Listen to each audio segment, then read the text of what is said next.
अस्सलाम वालेकुम, मेरा नाम मोहम्मद वकार अतीक है। मेरा ताल्लुक कनेक्ट रियल एस्टेट से है। डीएचएसटी कराची के बारे में कुछ अपडेट आपको दूंगा। पहला फेज़ चला जब बहरडोंग कराची में हमला नहीं हुआ था 6 जून से पहले 85 से 89 की तरफ रेट चले गए येलो जोन के। उसके बाद जब हमला हुआ, इन्वेस्टर्स और सटोरियों को ऐसा लगा, ये लफ्ज़ इस्तेमाल करूँगा तो शायद बेहतर होगा, क्योंकि उनके पास पीछे पेमेंट नहीं होती और बयाना लगाते हैं पीछे पेमेंट नहीं होती, इस आसरे में कि कोई एंड यूज़र आएगा और आके आपसे प्रॉपर्टी परचेज़ कर जाएगा। बहरिया टाउन में हमला होने के बाद ये नहीं हुआ, बिल्कुल बरक्स हुआ इसके कि कोई भी end user from one place to another move नहीं हुआ।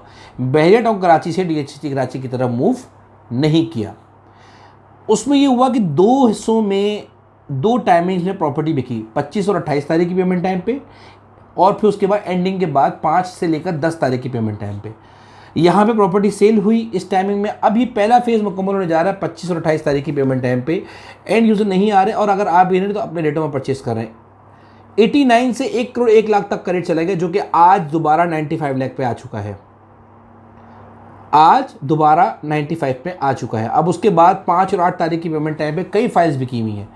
ये बात मैंने पहले भी की थी कि डीएचएसटी कराची का बायर वो बायर है जो एंड यूज़र नहीं है, जिसने मकान नहीं बनाना, कंस्ट्रक्शन नहीं करनी, मकान बनाकर बेचना नहीं है, किराए पे नहीं देना, बिल्डिंग बना के किराए पे नहीं देनी, बेचती नहीं है। इसे हम कहते हैं एंड यूज़र, जिसने वहाँ रहना होता है 3 महीने और फिर उसके बाद 8-9 महीने के बाद चले जाना होता है या बाहर चले जाना होता है। ये एंड यूज़र वहाँ पर मौजूद नहीं है। किस्तों में मकान बेचने वाला एंड यूज़र यहाँ पर मौजूद नहीं है।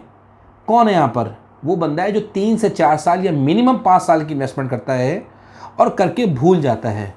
वो इन्वेस्टर है जो रिस्क फ्री इन्वेस्टमेंट करता है, जो बहरिया टाउन कराची से परेशान है, उसके पास सेकंड अपॉर्चुनिटी नहीं है।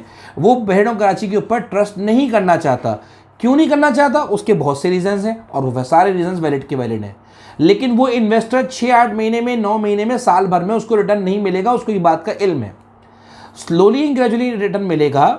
और 4 साल का पेमेंट टाइम वो इसलिए दिखता है, 4 साल का वो रिटर्न इसलिए दिखता है कि उसको पता है कि मलिर एक्सप्रेसवे बनना है, उसका कुछ ना कुछ हिस्सा इन 4 सालों में सामने आ जाएगा। आरबी हाउस सोसाइटी जो बननी ही बननी, किसी सियासत की नज़र नहीं होनी, वो जब बन के सामने आएगी तो रिजल्ट आएगा ही आएगा।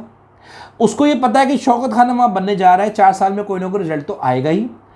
ARY लगूना एक प्राइवेट बिल्डर बना रहा है, उसकी क्रेडिबिलिटी के ऊपर सबको सवालात हैं। वो बने या ना बने, लेकिन एक नाम ज़रूर है वहाँ पर। वो एक क्वेश्चन मार्क है। बन गया बोनस, नहीं बना तो अल्लाह ताला आसानी का मामला फरमाए। एनीवेज, लेकिन फिर भी DHA का नाम जुड़ा हुआ है। फिर उसके बाद अगर हम देखते हैं तो DHA साइज़ में बहुत छोटा है, साइज़ में बहुत छोटा, और उसके बाद अवेलेबिलिटी बहुत शॉर्ट है, रिक्वायरमेंट बहुत ज़्यादा है। लोग ये समझते हैं, हमारे बहुत ज़्यादा आर्मी ऑफिसर्स ये समझते हैं कि शायद अगर वहाँ पे अगर कोई ब्रिगेडियर हाउस आ जाएगा या वहाँ पे कोई बेंगलोर आ जाएंगे तो रेंट पे क्यों चढ़ेंगे।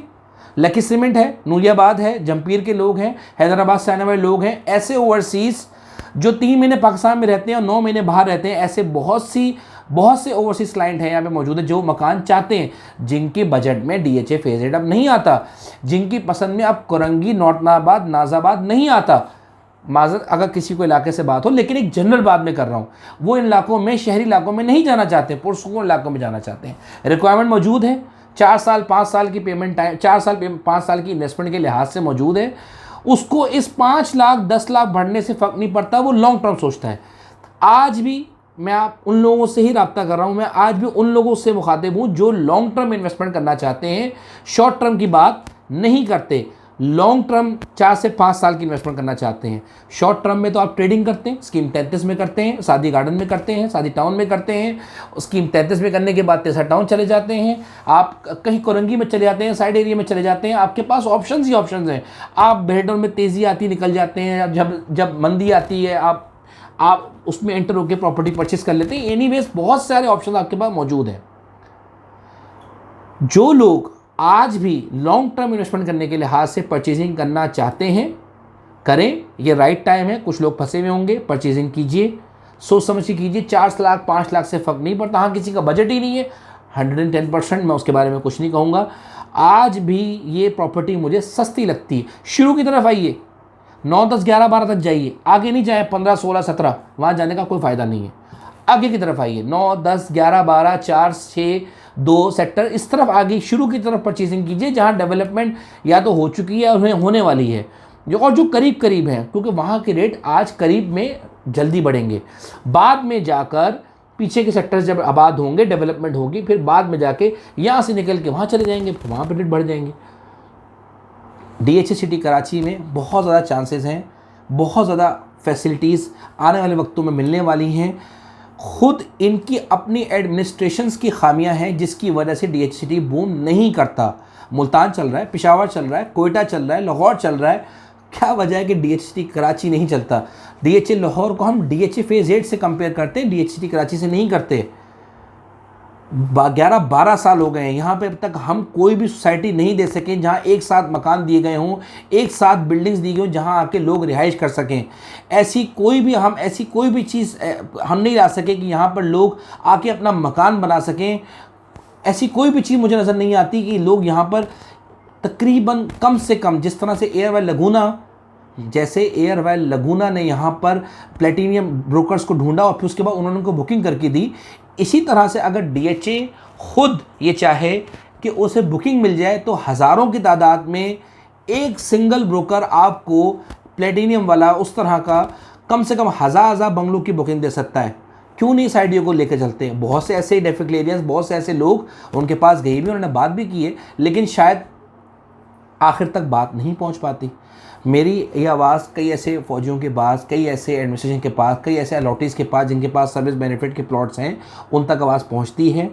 अगर आपका प्लॉट आप ये समझते हैं कि जहां आपने इसको बेच के लेके जाना है और अभी बेचना है तो इसको बेचिए, 5-10 लाख से फ़र्क नहीं पड़ता।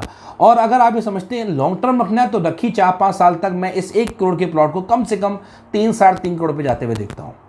आगे तो मैं ही देखता हूँ। बाहर सोच समझ के इन्वेस्टमेंट कीजिए। बेचना है, बेच के जो चीज़ लेनी है उसको भी देखिए कि वो 6-8 महीने में कितना बढ़ जाएगा।